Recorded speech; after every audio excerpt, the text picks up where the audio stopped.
नमस्कार दोस्तों, स्वागत है आपका हमारे YouTube चैनल बुल्स फैक्ट्री पर। काफ़ी दिन बाद मिले और पिछले 1.5 महीने के दरमियान जो मार्केट के हाल रहे वो सभी जानते हैं। एफआईआई ने इस तरीके से बिकवाली की जैसे there is no tomorrow. India से एफआईआई ने लगभग 1.25 लाख करोड़ का माल बेच दिया है और किसी दूसरी जगह पर लगाने की तैयारी कर रहा है या लगा चुका है, उसके बारे में तो हमें कुछ जानकारी नहीं है। लेकिन भारत से वो अपना माल बेच चुका है और जितना माल उसने बेचा है भारत से, अभी तक वो सिर्फ एफआईआई की हिस्सेदारी का 3 से 4 या 5% के आसपास ही है। अभी अगर हम देखें, अगर वो इसमें से अपनी 100% में से 15 या 25% हिस्सेदारी बेचने पर आ गया तो इंडियन मार्केट का क्या हाल होगा, ये अभी सिर्फ सोचने की बात है, डरने की बात नहीं है। तो इस गिरते हुए मार्केट में भी कुछ स्टॉक और सेक्टर ऐसे हैं जो अपर ट्रेंड में चल रहे हैं। आज के वीडियो में हम उन्हीं के बारे में बात करेंगे।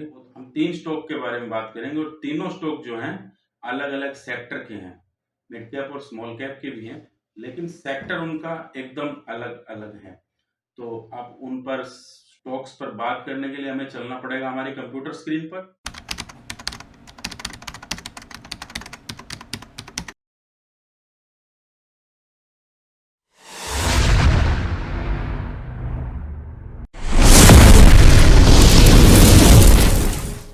हमारा पहला स्टॉक है तिलक नगर इंडस्ट्रीज लिमिटेड, जो एक लिकर फैक्ट्री है और ये manufacturing and sale of Indian made foreign liquor, ये लिकर बनाती है। The company is a maker of India's, हम इसको ज़रा थोड़ा सा पढ़ लेते हैं कंपनी का overview. The company is a maker of India's highest selling premium brandy mansion house brandy. The company sells over 15 different brands of brandy, whisky, gin, rum and vodka. Mansion house के नाम से बनाती है Tilak Nagar industries इसकी। और अगर हम इसकी बात करें तो ये 6,534 करोड़, मतलब स्मॉल कैप हुआ अगर हम इसको देखें तो स्मॉल कैप की कंपनी 339 रुपीज़ प्राइस चल रहा है, आज ही लगभग 3% बढ़ा है। लो इसका 182, हाई इसका 370। बुक वैल्यू भले ही 38 रुपीज़ की, ये थोड़ा सा माइनस पॉइंट आप देख सकते हो। स्टॉक का पी इसका 36 है और ये माइनस जो आप इसको देख रहे हो बुक वैल्यू, क्योंकि ये अगर 340 रुपये पे जाएगी तो ये लगभग 8.5-9 गुना का ऊपर इसका भाव मिल रहा है आपको, फेस वैल्यू 10 रुपये। तो ये एक इसका माइनस पॉइंट हो सकता है, लेकिन ये स्मॉल कैप की अच्छी कंपनी जो अपने रेट से 370 से हाई से, अगर हम इसको यहाँ देखें तो ये हाई इसका यही था, अभी कुछ दिन पहले इसने लगाया, उससे 10% करेक्ट हो चुकी है, लगभग 10% करेक्ट होके आज। तो ये लगभग 10% करेक्ट होके आज मिल रही है। तो कंपनी के बारे में अब हम थोड़ी सी आगे बात कर लेते हैं।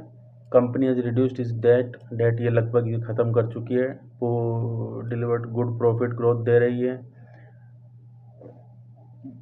गुड रिटर्न ऑन इक्विटी, आर भी इसका 3 ईयर का आर 27% का है और ग्रोथ इसकी 23.4% की है। ये मैंने अभी ऊपर बताया था, 8.77 गुना ऊपर मिल रही है बुक प्राइस से। टैक्स रेट भले कम है। प्रमोटर होल्डिंग है डिक्रीज, तो प्रमोटर होल्डिंग डिक्रीज होना कोई इतनी बुरी बात नहीं है। इन्होंने 8.75% डिक्रीज़ किया है, लेकिन जब कंपनी प्रॉफिट करेगी तो मालिक थोड़ा बहुत तो प्रॉफिट लेता ही है। अच्छा, इसमें आगे हम जाते हैं तो मीडियम, अगर हम इसको देखें तो अगर इसका यूनाइटेड स्पिरिट्स का देख लें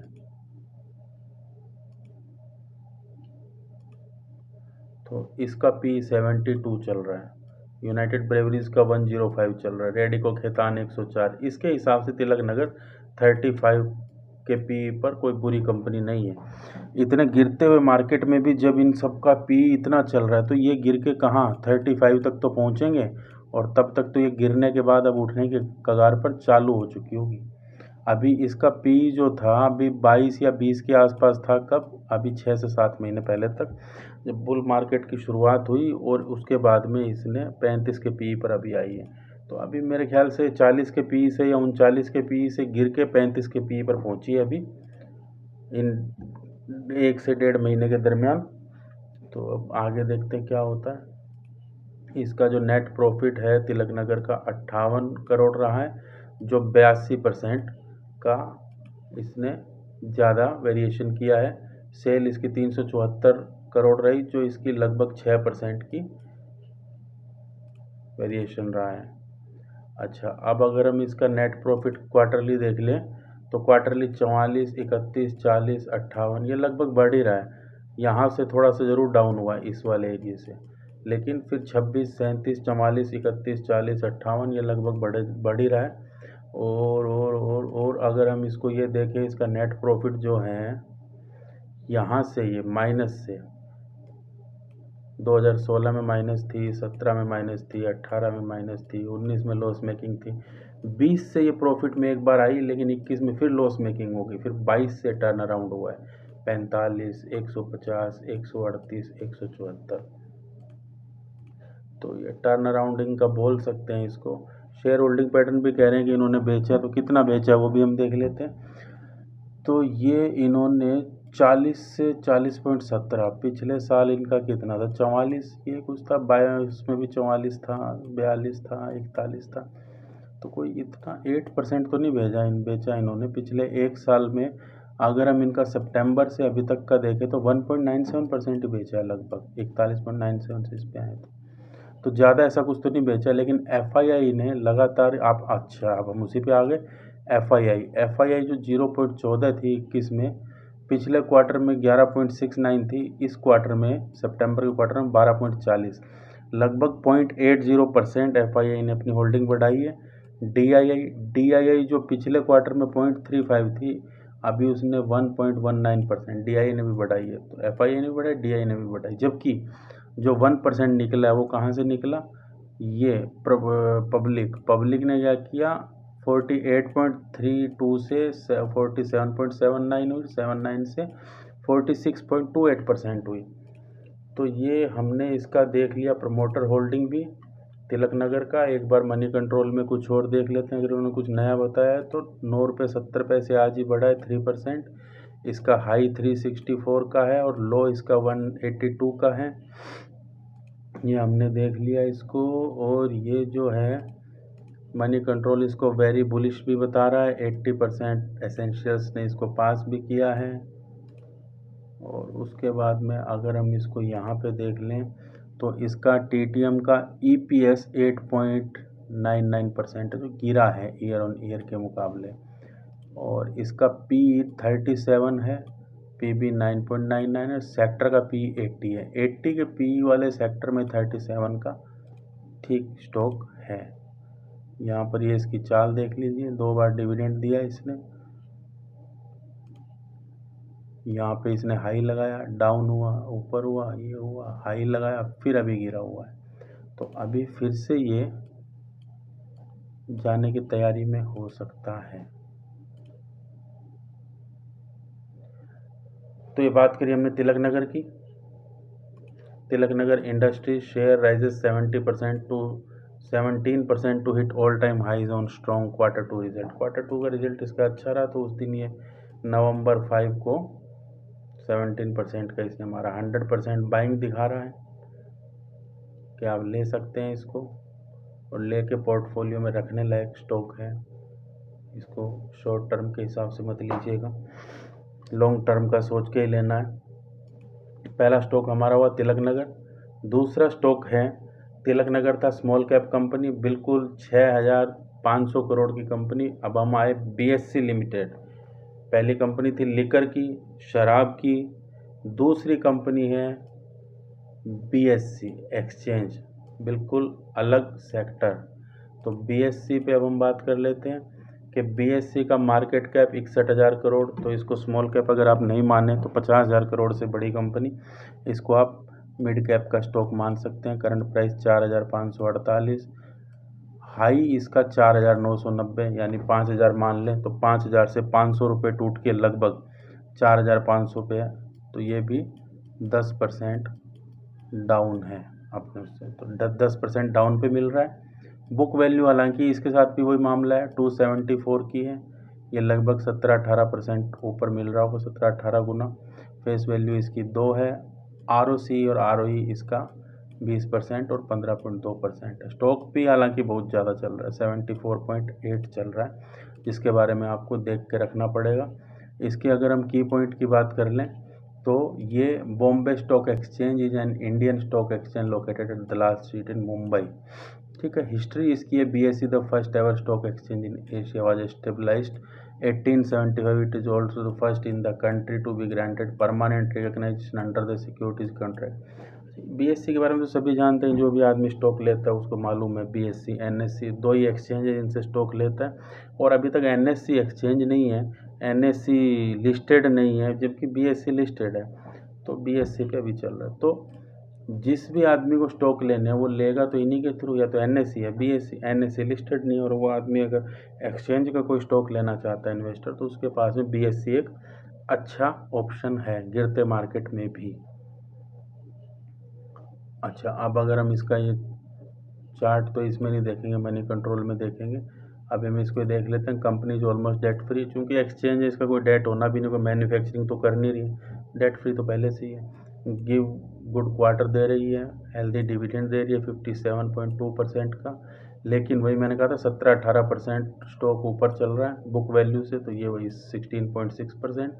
लो रिटर्न ऑन इक्विटी 11.3%, और debtor days has increased from 37 to 48 days. तो इसके कौन से डेटेस्ट डे हो गए? अच्छा, ये लोग जो इनको देती है उसका हो गया होगा, ठीक है। तो ये 74 का पी है, CDSL 57 का पी है। पी इसका भले ज़्यादा है, उसके बारे में एक बार आप चर्चा कर सकते हैं अपने CA से, लेकिन बाकी ओवरऑल देखा जाए तो ये BSE लॉन्ग टर्म का शेयर है पोर्टफोलियो में रखने के लायक। BSE 345 करोड़ का प्रॉफिट हुआ, जो पिछली बार से 192% का वेरिएशन है। सेल इसकी 813 करोड़ की है, जो पिछली बार से 124% का वेरिएशन है। सेल वही हम आगे क्वार्टर टू क्वार्टर 426, 545, 671, 813, मतलब सेल कंटिन्यू बढ़े जा रही है, हर क्वार्टर में बढ़े जा रही है। नेट प्रॉफिट भी 89, 440, 118, 440 से गिर के 118 है। अब इस गिरने के पीछे कोई रीज़न होगा यहाँ पे, क्योंकि सेल तो इसकी बढ़ी है। अच्छा, ऑपरेटिंग प्रॉफिट अदर इनकम, अच्छा इधर इसको अदर इनकम नहीं हुई, इधर इसको अदर इनकम थी 430 करोड़ की, इसीलिए 440 करोड़ था। नहीं तो इसकी अदर इनकम नहीं है, तो ये इतना ही था 89, इसकी अदर इनकम काट दी जाए तो ठीक है। 118 करोड़ का नेट प्रॉफिट, 106, 107, 264, 346 अभी सितंबर में। तो क्वार्टर टू क्वार्टर इसका प्रॉफिट बढ़ता जा रहा है। अब हम इसका ईयरली प्रॉफिट देख लेते हैं। ईयरली सेल्स इसकी 606, 630, 841, 925, 1592, 2455।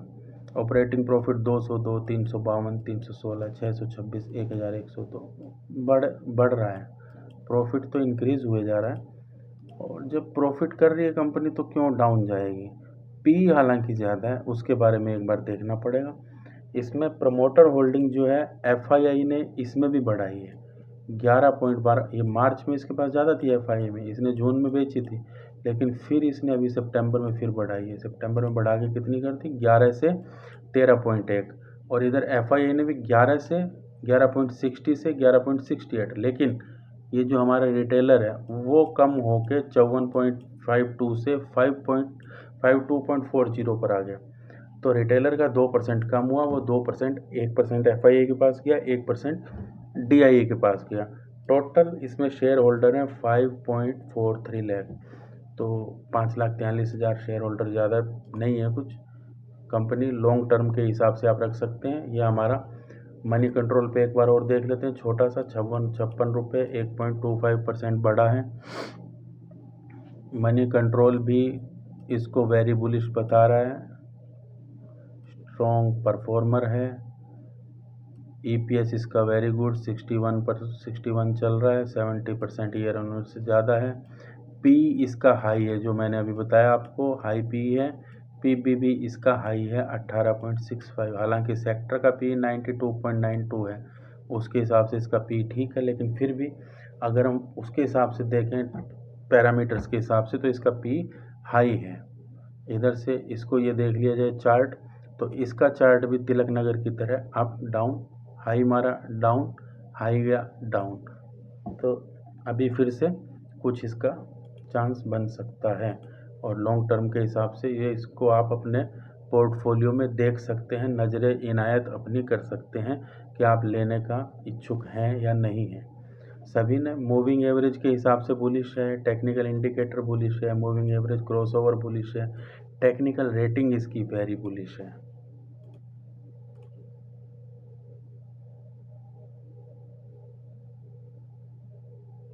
हालांकि 83% ने मनी कंट्रोल के ने इसको बाइंग की सलाह दी है, 17% कह रहे हैं कि इसको सेल कर दिया जाए, 83% कह रहे हैं कि इसको अपने पोर्टफोलियो में रख लिया जाए। और ये हमारा दूसरा स्टॉक भी हो गया जिसके बारे में हमने चर्चा करी। अदर्स 22.91, पब्लिक 52.4, 11.71 ये DI है ये है, और 12.98 FII है। ये हमारे दूसरे स्टॉक के बारे में बात हो गई। और अब हम हमारे फाइनल स्टॉक, पहला सेक्टर हमारा हुआ लीकर का, दूसरा स्टॉक हुआ हमारा एक्सचेंज का, तीसरा हम लेंगे फार्मा का, मैनकाइंड फार्मा। और इस वीडियो को अब 15 मिनट से 16 मिनट से ज़्यादा हो गए, 20 मिनट के अंदर अंदर निपटाना है, 2 से 3 मिनट में ख़त्म करेंगे, जल्दी जल्दी बोलेंगे। मार्केट कैप 1,04,000 का है। इसका मतलब अगर हम 1 करोड़ से ऊपर की कंपनी मान लें तो ये लार्ज कैप की कंपनी है, स्मॉल भी हो गई, मिड भी हो गई, लार्ज का भी नंबर आ गया। 1820 लो था, 2883 रुपये इसका हाई है 52 वीक का, और 2883 का 10% 280 होता है। आज रेट चल रहा है 2598, तो ये भी 280 रुपये के आसपास टूटकर 10% डाउन पर आपको मिल रहा है। करती क्या है मैनकाइंड, जितनी ज़्यादातर हम ऐड देखते हैं, खुशियाँ मनाओ, थिनर विनर, उस टाइप के ये मैनकाइंड अपना प्रोडक्ट बनाती है। ये भी टॉप से डाउन अप किया, डाउन फिर से इसने थोड़ा सा स्टार्ट किया है अप ट्रेंड, देखते हैं कहाँ तक जाता है। कोई रिकमेंडेशन कुछ भी नहीं है। अच्छा, हमने तीनों कंपनियों की जो बात की ऑलमोस्ट डेट फ्री है, ये भी डेट फ्री है। वर्किंग कैपिटल भी इसका सही हो गया, हालांकि ये भी 10 गुना प्राइस पे मिल रही है 9.6 पे, और डिविडेंड नहीं देती तो कोई बात नहीं, डिविडेंड नहीं देती कंपनी, अगर प्रॉफिट कर रही है, बढ़ रही है, तो डिविडेंड ना भी दो चलता है। मैनकाइंड नेट क्वार्टर का प्रॉफिट इसका 3037, 27% का वेरिएशन, 13,291 की सेल्स, 9% का वेरिएशन, ठीक चल रहा है। तो ठीक चल रहा है। अब हम आगे चलते हैं क्वार्टर के हिसाब से देखें, सेल देखते हैं पहले, 2200, 2300, 1900, 2400, 2500। प्रॉफिट देख लें 603, इससे गिरा हालांकि 515, 572, 752 बढ़ा है। और नेट प्रॉफिट अगर देख लिया जाए तो नेट प्रॉफिट 487, 454, 513, 634। हर क्वार्टर में प्रॉफिट भी बढ़े जा रहा है। अगर हम इसका ओवरऑल ईयर का प्रॉफिट देखें तो 22-21 में इसका प्रॉफिट था, नेट प्रॉफिट 1084, अगले साल 1389, 1248, 1823, और इस बार अभी इसका TTM का है 2089। और अगर हम इसका शेयर होल्डिंग पैटर्न देखें, मैं 2-3 चीज़ें देखता हूँ share holding pattern. Company sale proper कर रही है, सेल बढ़ रही है, ठीक है। कंपनी का ऑपरेटिंग प्रॉफिट, नेट प्रॉफिट बढ़ रहा है, ठीक है। प्रमोटर होल्डिंग कितनी डिक्रीज़ हुई है तो उतनी हुई है जिसमें हमको शांति मिल सके, या बहुत ज़्यादा हो गई है, प्रमोटर को खुद को अपने आप पे विश्वास नहीं है, वो बेच के जा रहा है। तो ये 2-3 चीज़ें देखनी हो, तो उससे ज़्यादा हमको ज़्यादा फंडामेंटल इतना कुछ रटने की भी ज़रूरत नहीं है। जो ज़्यादा देखता है वो ज़्यादा मरता है। अब हम देखते हैं 76.50 से ये 4.87 पर है, इतना ही होता है, 75% का लिमिट है। FII ने इसमें भी बढ़ाया, 9.87 से 11.58 हुआ और अब 12.37 हुआ। इसने DII ने ज़रूर घटाया है, 11 से 99 हुआ है और फिर 9.91 हुआ है। और पब्लिक ने भी घटाया है, 3.61 से, पब्लिक तो कंटिन्यू घटाई जा रही है, 14.67 से सीधा आई 6.97, फिर 4 पे आ गई, फिर 3.61 पे आ गई और अब 2.86 पे आ गई। तो जिसमें पब्लिक की होल्डिंग कम हो उसमें थोड़ा सा आप ध्यान दे सकते हो कि इसको लेने की हो सकती है। कोई रिकमेंडेशन नहीं है, लेकिन हम एक सिर्फ बात कर रहे हैं स्टॉक के बारे में। पब्लिक भी कम है, FII बढ़ा रही है, DII बढ़ा रही है, प्रमोटर होल्डिंग अच्छी है, सेल्स बढ़ रही है और नेट प्रॉफिट बढ़े जा रहा है, कंपनी अच्छी है। मैनकाइंड फार्मा हम इस पर भी देख लेते हैं एक बार। मनी कंट्रोल पर आज 65 रुपये बढ़ी है, 2.59 का हाई ये है, इसका लो ये है। इसके बाद अगर हम नीचे जाएं, इन लोगों ने क्या दिया है इसको, 81% पास है, हालांकि न्यूट्रल की रेटिंग दी है, स्ट्रॉन्ग परफॉर्मर है, ये न्यूट्रल की रेटिंग है, कोई बात नहीं। कभी कभी कोई बड़ी ये जो रेटिंग देने वाली एजेंसियां होती हैं वो भी गड़बड़ कर जाती हैं, हो सकता है ना कर रही हो सकता है कर रही हो, कई बार कर भी सकती हैं।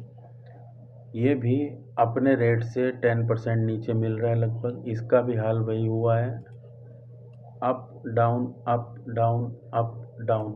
यहाँ से देखते हैं क्या करता है।